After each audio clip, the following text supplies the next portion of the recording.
Good afternoon. Hi, I'm John Furth, and we're here again with executives over 50, and one of the coaches, Duane, is with me. And this is part of the Furth and Friends series of LinkedIn Live events that I do during the year. This is probably about number 20 for this year, 2024. In any case, today's topic is about money. It's actually the first LinkedIn Live I've done about specifically money or wealth, or however you want to call it.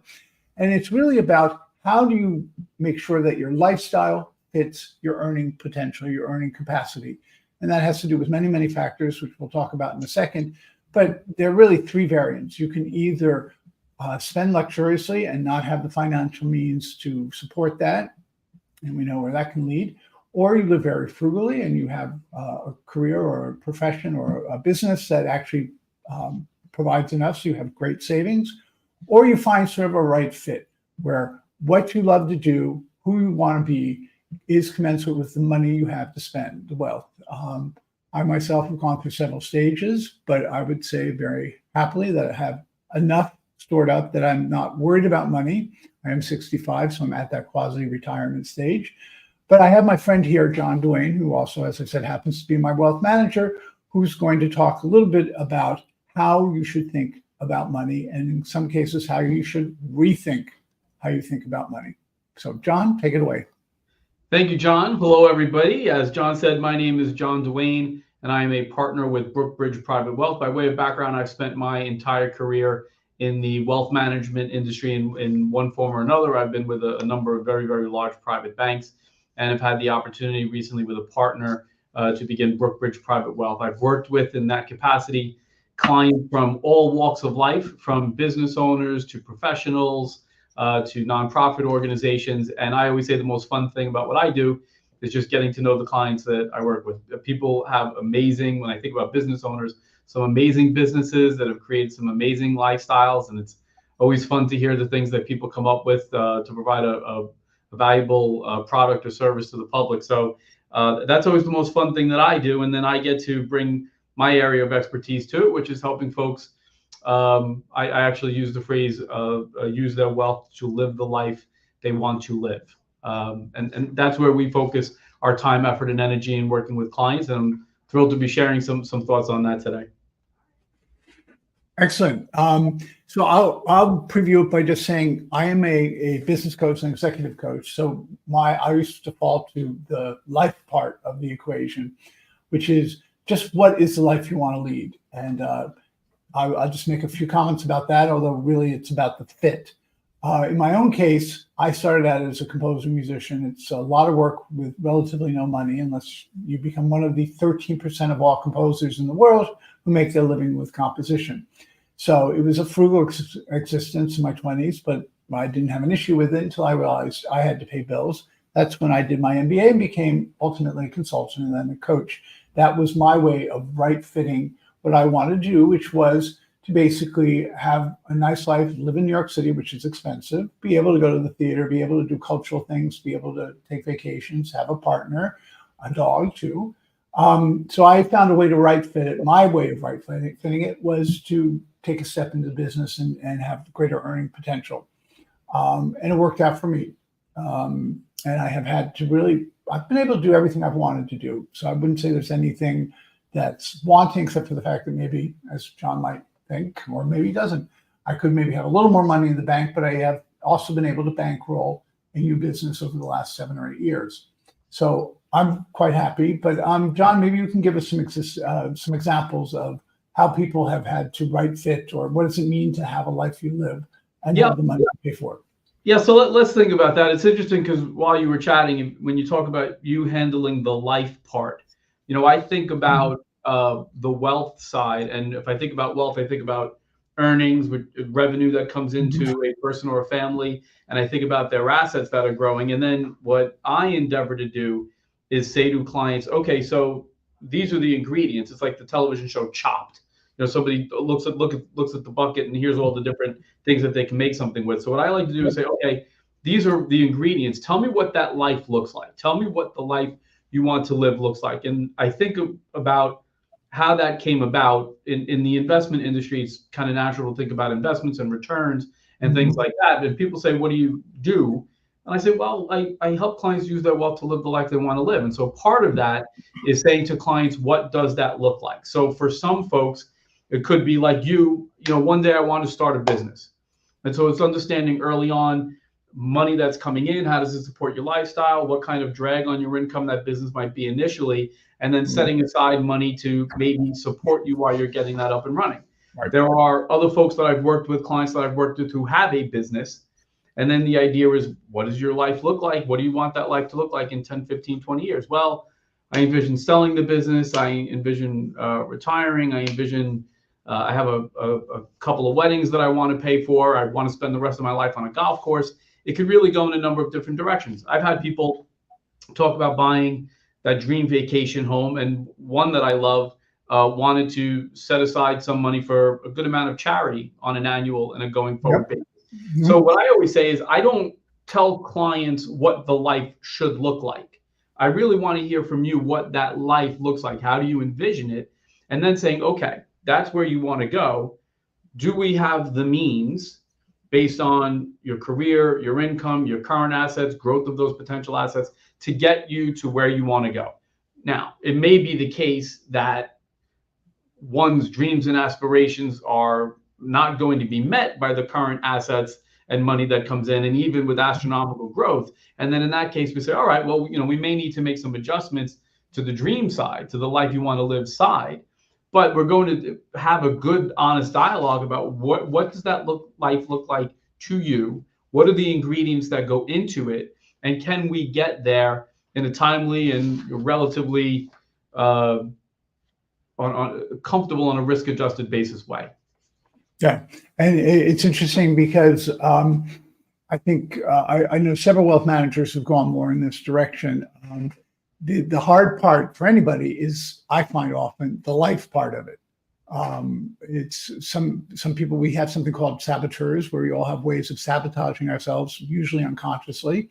Mm-hmm. Part of my role is to make sure that somebody who's sabotaging themselves understands it and finds ways to work out the kinks, if you will. And I have several clients who actually, since we are talking about executives over 50 here, which is a group of executives over 50 and well into their 60s even, we're trying to reimagine their lives, either because they've lost a job and they need still to have a job to make money, or they have decided they want to do something else, sort of a bucket list type approach to life. And I have several people I'm talking to who actually have done very well, made a lot of money, had good standing, had achieved significant positions as president of this company or something, and actually are facing life, and they're not really quite sure what that means for them. In fact, they're having a terrible time, some of them, actually conceiving of what life would be without working, because they don't have to work.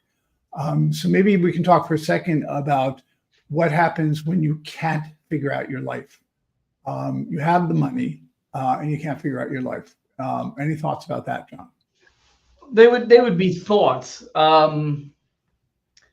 When folks can't figure out their life, I always gently guide them back. I don't think there's rules and science to it, right? In any instance, then it would be asking me good questions. What are the things that are important to you? Is there anything that's important to you on this planet? And if somebody says no, okay, then maybe we're having a different conversation. But somebody might say, I love to travel. Somebody might say, well, I have a nephew. Somebody might say, well, I do everything for my kids. So sometimes it's giving people the perspective of maybe you can't see, maybe it's not somebody saying, I want to live in Hawaii. But if I say, what's ideal to you? Well, I like warm climates where I could spend time on the beach and I could go in the water and things like that. It's okay. Well, now, I'm starting to get a sense of it. Alaska's out and, some other places and things like that. So I think there's always an ability to get people thinking of what it is that they like, what it is that they enjoy, the things that are important to them, and then helping them guide them to that. So maybe it's not somebody saying, oh, I want to, set up a charity for the welfare of animals, but maybe it's somebody saying, well, animals has always been an important cause for me. Is there something I could do there? And then talking about it. So sometimes it's just like you said, people don't have it as a sentence in their head, but they might be able to think it and describe it and say, hey, these things are kind of important to me. So what might it look like? Yeah, and I think what you're describing is something I take clients through, which is a period of discovery. is rediscovering themselves. When I left corporate America, I definitely felt there were a bunch of layers I had to strip off to get down to back to who I thought I was. But I think that's another discussion. We're here, executives over 50. Duane is a wealth manager. He recently made himself independent, and I'm a coach and run the Executives Over 50, which is a group for people, as you can tell, who worked in a company, in corporate, were used to corporate life, got a certain standard of living, and then suddenly, for one reason or the other, that's over. Either because they lost their job, the company had to downsize for whatever reason, or they actually voluntarily left because this was, quote unquote, not working for their lifestyle. So let's now flip it to the other side. You have people who, for one reason or another, are having trouble making ends meet, or have trying to right size their lives, their lifestyle to fit their asset base. What are some of the things that you go through? We talked at one point about obviously making money. We also talked about preserving and protecting your money. So let's talk about the money side of this for a second. Yeah, the money side. Well, the first part of it, to the extent possible, it is something that we should deal with beforehand as opposed to afterhand. So having good habits on a daily, weekly, monthly, annual basis go a long way to helping somebody who might find themselves later on in a position of transition, either by choice or not. So one of the things we talk about is, number one, if I think about it in terms of buckets, having the ability to set aside funds that are going to be available in some sort of emergency basis, right? So for folks that are earning a living now, either as entrepreneurs or as part of a company or something like that, it's making a conscious effort to understand the amount of money that gets spent on other things that might not be critically important, and making sure that we're not doing that in lieu of building up a cash reserves that's going to be there to support us in a time of need. So if I think about it in terms of a checklist, when you're part of an organization that offers a retirement plan, you want to be participating in the retirement plan.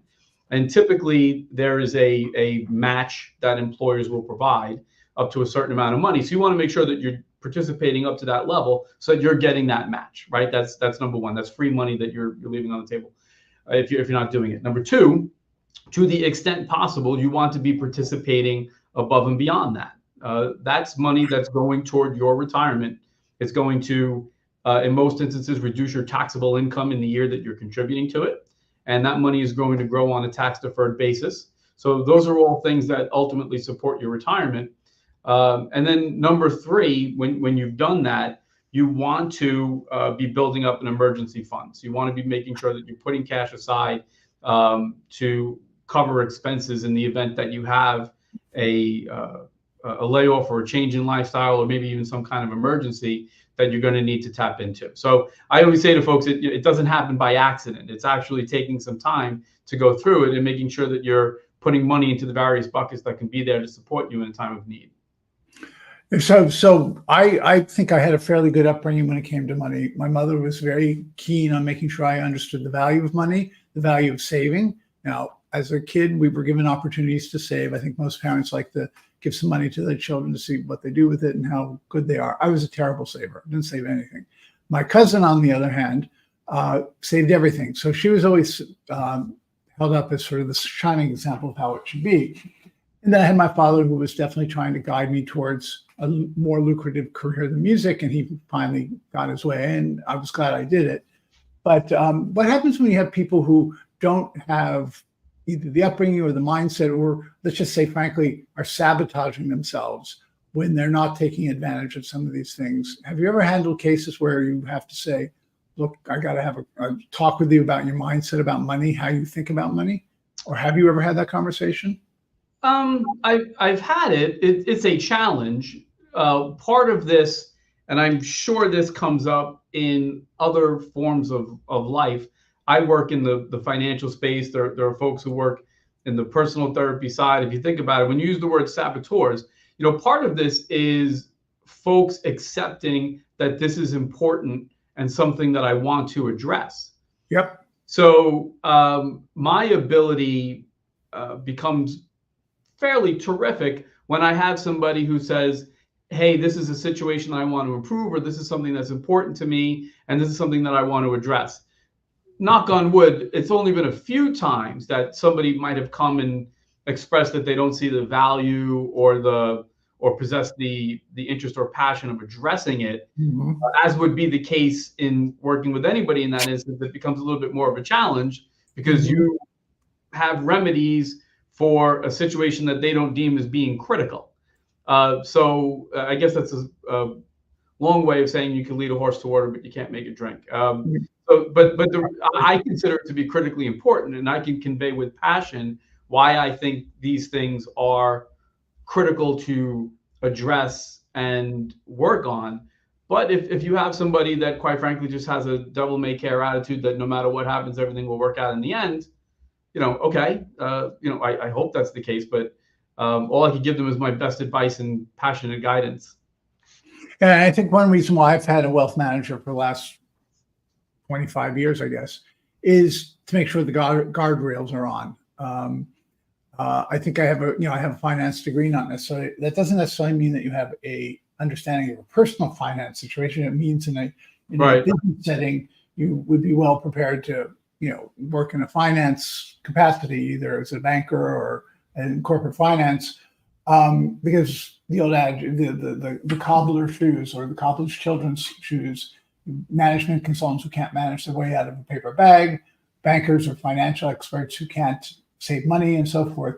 But, it's a long way of saying that I always had in the back of my mind that I had to be a little bit careful with the finance. Retirement was a concept, even though I haven't retired yet. In my case, I've seen several entrepreneurs who've gone off the deep end, who, for one reason or the other, can't see their way I'm thinking of one person in particular who seemed to block my ability to actually have him totally open up his books so that he and I could understand what his true cost basis was for his business. We always talk about contribution layers, margin, and so forth. He's good into cost of goods sold, but all of his back office operations, all of his things he paid for the internet, all the bits and pieces that add up, he hadn't taken consideration, and he basically spent himself out of business. So I do occasionally run across people who don't understand the value of money. But I think by virtue of taking a wealth manager on, as I said originally, was for guardrails. That's for me to make sure that the saboteur in me, which is spend my way to profit, which I would say is a mindset I've had for most of my careers. You invest and you reap the rewards. Doesn't always work so linearly. I think one of the best things that happened to me was to have a second in command who was totally cost conscious and to have a wealth manager who was watching for it. So I see it a little bit as guardrails. So maybe you can talk a little bit about protecting your assets, ways of protecting and so forth. Yeah, I think about it in terms of offense and defense, and maybe it's a little bit different than what you were referring to. But if we think about our assets and our investment accounts, we think about them as, at least I do, I think of them as forward-moving things that grow in value, over the course of time. And I think of it almost as like offense. And just as important, if for all the football fans out there, would be putting a defense on the field. So making sure that you have the proper protection in place. People don't really love the word insurance. I think that insurance could be an amazing thing. And can give you fantastic peace of mind. And believe me, the moment you're going to love insurance is the moment that you need it. You need it, right? That's then all of a sudden you're just so thankful that you had it in place. So I think about let's think about it in terms of entrepreneurs. If you're an entrepreneur, it is often the case that your ability to grow the business, be productive, provide for your family and your goals and aspiration comes from your ability to go to work every day and be the leader of that company. So I say to folks in that situation, if something were to happen to you, if you were to become disabled where you couldn't go in and do that every day, how critical and how deadly would it be to the building or the business?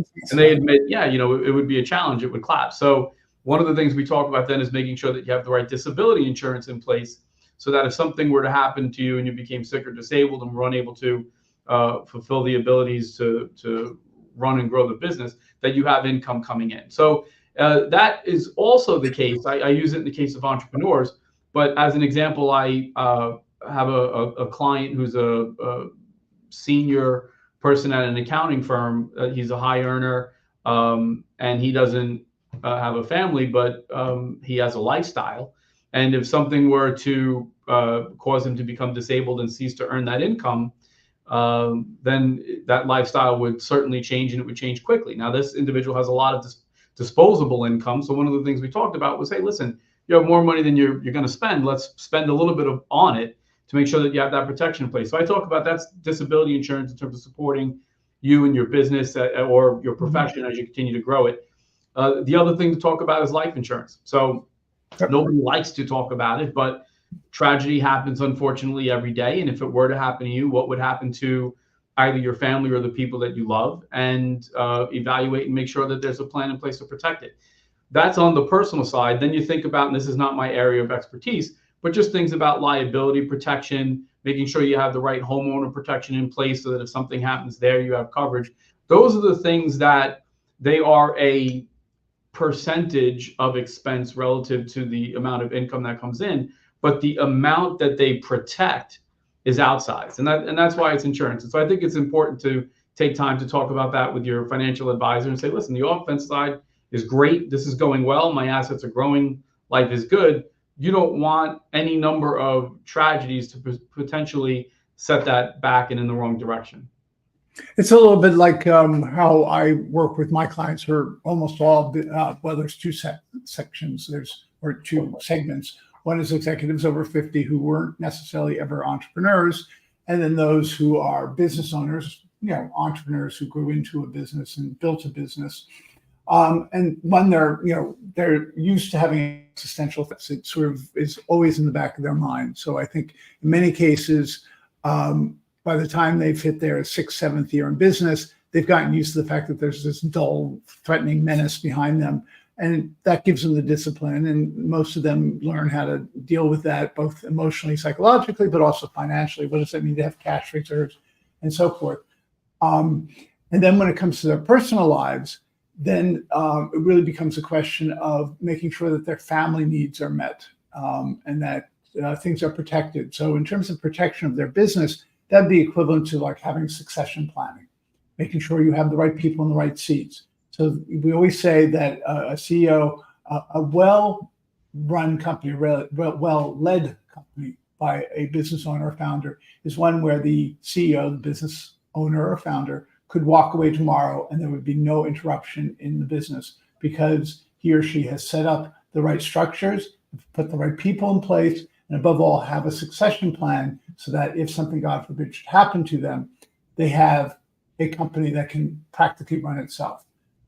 So that would be, I think, the equivalent in coaching to having insurance, which is helping these business owners really make sure that over time, 2, 3, how many years it takes, have everything in place so they can either exit, because that means also that they're in a better place to exit their business when it's functioning well without them, or hand it over to the next generation, or simply be sure that if something happens to them, it'll keep going and at least their family will be provided with, for example. Yeah, I think you make a good point. It's interesting when you mention business owners, a lot of folks in that segment spend so much time running the business and have a genuine interest and passion in running the business that they don't necessarily spend the time or enjoy handling some of those other matters of what would happen to the business if something were to happen to me. They might not spend a lot of time even looking at their personal wealth outside of the business, believing that there'll be some day in the future when they kind of address that. And, quite frankly, in a lot of businesses, some of those traits is what makes them very good entrepreneurs at building that business.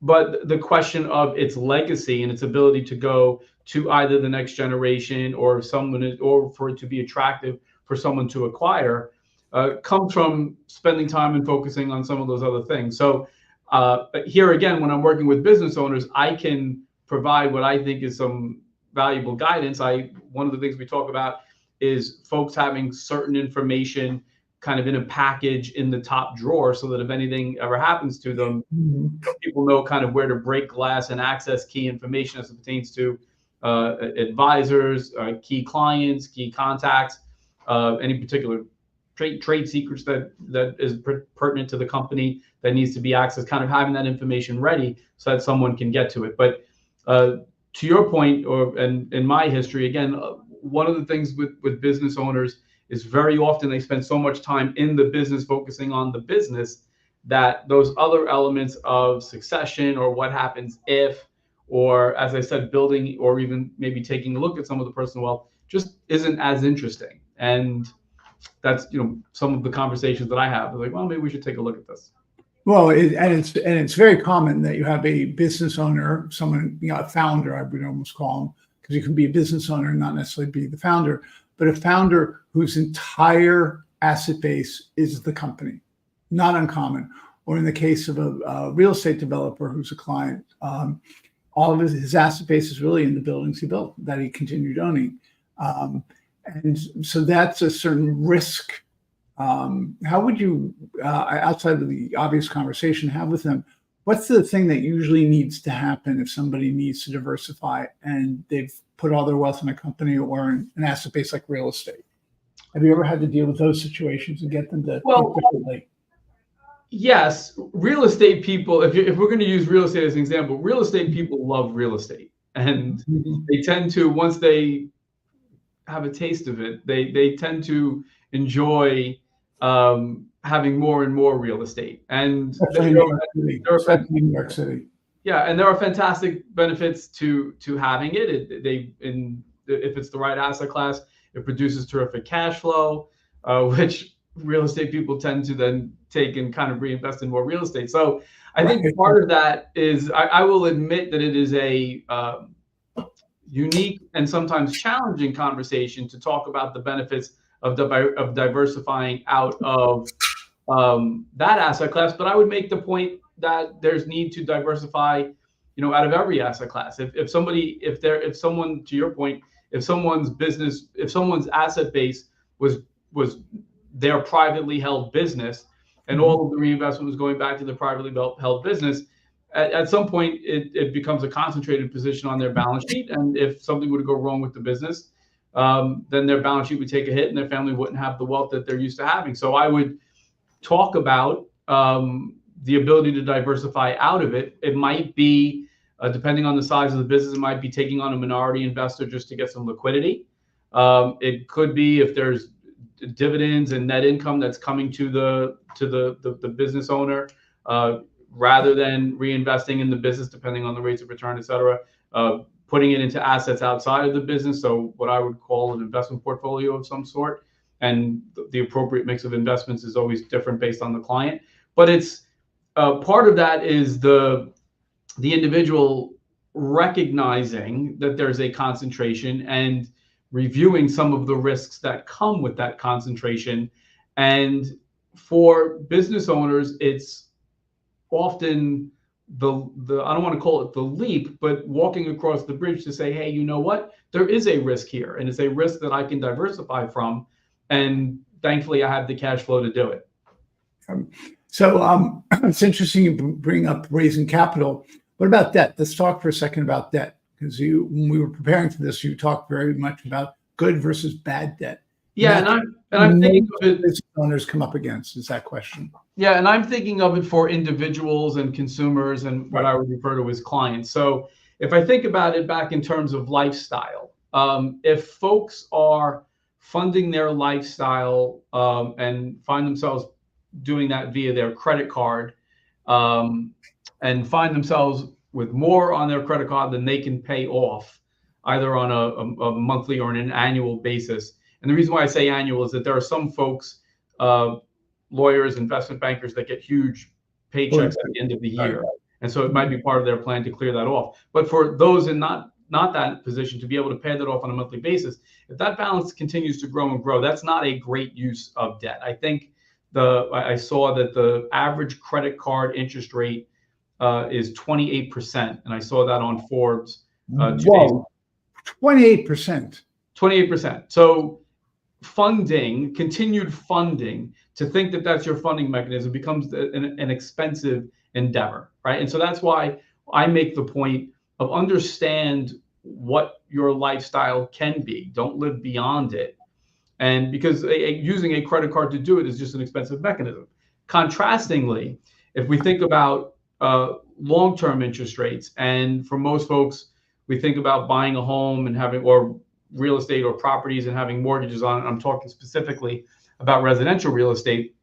I think mortgage rates, the average 30-year mortgage rate right now is 7%. And I think historically it's maybe 7.75%. So that number, that 7%, is higher than what we're used to in the last, 5 or 6 years. But on a historical basis, going back to, I think it's 1971, it's not incredibly out of whack. So I have seen folks who own residential real estate and have been in a hurry to have no debt on that. And that is, for the sake of having cash on hand, I might not necessarily recommend it. So obviously, if interest rates on your residence is 15, 16, 18%, or even on the higher end of what we're used to, then maybe we want to take a look at paying it off. But if we have the ability to leverage residential real estate at relatively low interest rates and have the ability to have cash on hand to fund our lifestyle or to be there for us in the event of an emergency, we want to be able to leverage that as well. So that's why I talk about good debt, long-term debt on long-term assets versus bad debt, paying 25% or so to fund a lifestyle on a credit card, and understanding the difference between the two.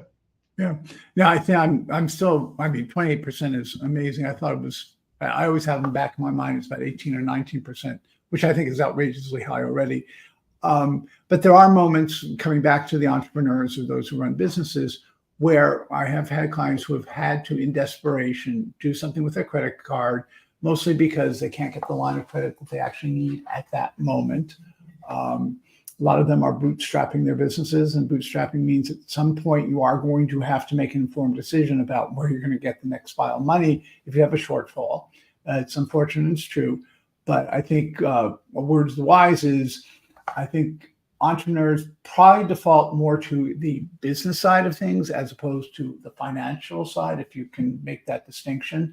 And occasionally they get themselves caught up in a short-term mindset, i.e. living paycheck, payroll to payroll, and a few days before payroll, all hell breaks loose, and any number of things can happen to make sure that they hit payroll, and they don't necessarily think about the longer-term financing needs, again, because they're so in the day-to-day, going out and figuring out the capital requirements of your company can look like an exhausting journey with no particular end in sight, especially if you've never done it before.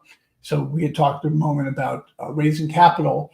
Well, that's not the easiest thing to do, but there are CEOs who will take that in stride and say, I know how to do it. And I've got a couple of clients who don't have an issue with it. I have a couple of clients who absolutely, that's the worst thing they can possibly imagine, is having to go out and raise capital. And that's why the debt question becomes very germane, because we can't or won't or don't have the time to raise capital. Often debt is a possible second solution, depending on where you are in terms of the credit score for your business or yourself, because you often have to give personal guarantees, and the lending institutions you're related to. Sometimes it's even serendipity.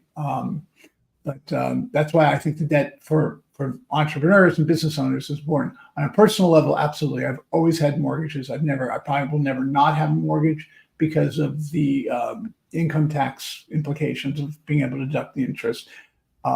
Until that time when my 10-year arm went off exactly 2 years ago, and I went from a 2 7/8% mortgage to a 7.5% mortgage. And that was one of those things we talked briefly about. I don't know if you want to say anything about those shocks to the system. I have had to take it into stride. I've had to work harder. I've also cut down on other expenses to make that. So talk about right fitting my lifestyle to the financials. That spike in interest rate, or that major increase in interest rates over a short period of time, did cause me to have to really rethink my finances. So yeah. In closing, how would you talk about dealing with those sort of unforeseen financial shocks? I'm going to, you use the word shock to the system, and I'm going to hit the tennis ball back to the other side of the net, by saying, one of my favorite sayings is, it doesn't happen by accident. So my continued encouragement to clients and not clients is to come up with a rhythm that works for you to invest in your financial health. And again, I'm talking about the personal side of this. So so by personal example, on a monthly basis, I review all of the spending on my credit cards to make sure that, number one, I can identify everything that's on there, and number two, make sure that I'm comfortable with it. I have a net worth statement that I complete every month just to track my overall net worth, which is just simply assets minus liabilities, and then what's left over is net worth. I have on that. An annual basis, I go through all of my spending by category, and literally how much was spent at Amazon, how much was spent. I think there's a picture of my son in the Uber Eats office somewhere saying "our benefactor." So, taking a look at have sons and Uber go together. I have also some clients whose sons seem to. It's unbelievable. You can go to it. I'm not telling you not to go to McDonald's, but you could, or not to eat McDonald's on Uber Eats, but it's right there. You could get in your car and go get it. So anyway, so my point being that I, on an annual basis, go through all of the spending and I add it up and look at kind of where most of the money was spent, and understanding things like your mortgage, and as an example, when you take it out, just simply making notes somewhere, the terms and conditions of it, so that it's an ongoing thing that's part of your review. So and this is where I will get on a soapbox a little bit, is your overall financial health and wellness does not typically happen by accident.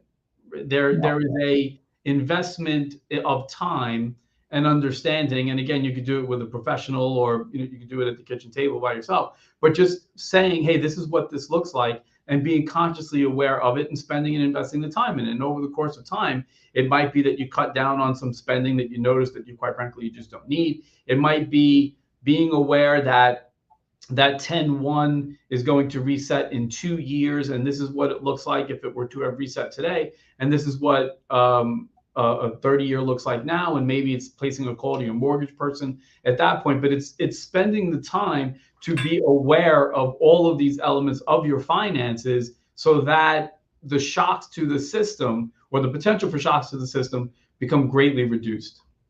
Yeah, I think that's the watchword, which is you do have to learn. You also have to have good habits.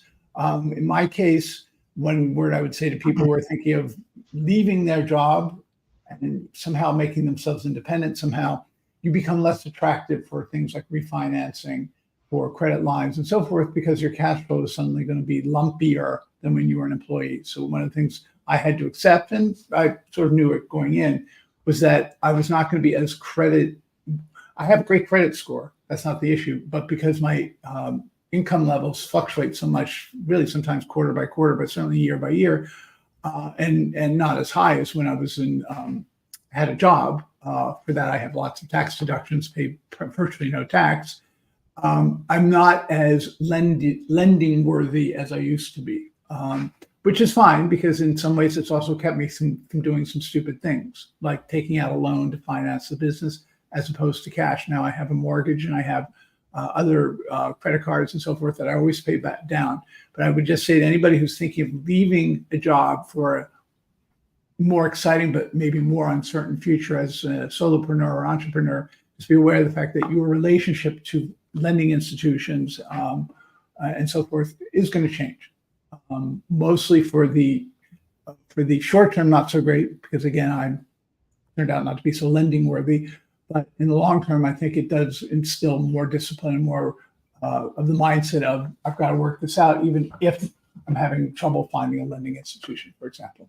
And in the instance you give, I think of somebody who might be making a move or deciding to go out and become an entrepreneur, I think part of it is investing the time beforehand to say, what are the things that I'm going to need from a financial perspective, right? It's making sure that, I think the one thing I saw was a year to 18 months of funds set aside, if someone's going to make a move like that, so that they have the ability to ramp up and do it in a comfortable way.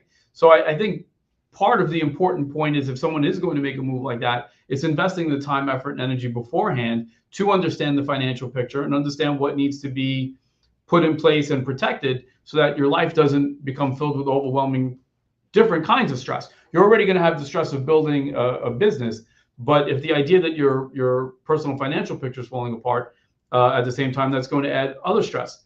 The flip side to that, if I could, because I want to say something positive, the element that I give, again, when I talk about using your wealth to live the life you want to live, that's the powerful, enjoyable, uplifting part of it, right? We do these things, whether it's our career our career, whether it's as an entrepreneur or whether it's as an employee.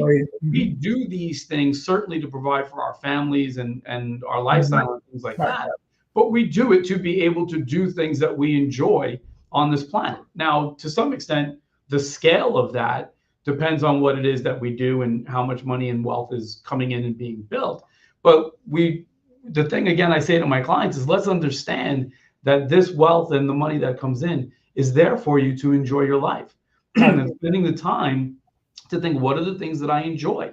Whether it's a simple walk in the park or reading in a study or going on a dream vacation or buying, a vacation home or a yacht. At the end of the day, it still comes down to we want to use our resources to enjoy ourselves. And we can do it in a way. And when we do that, it reduces the amount of stress in our life and it allows us to enjoy our lives. And that's what we all want at the end of the day.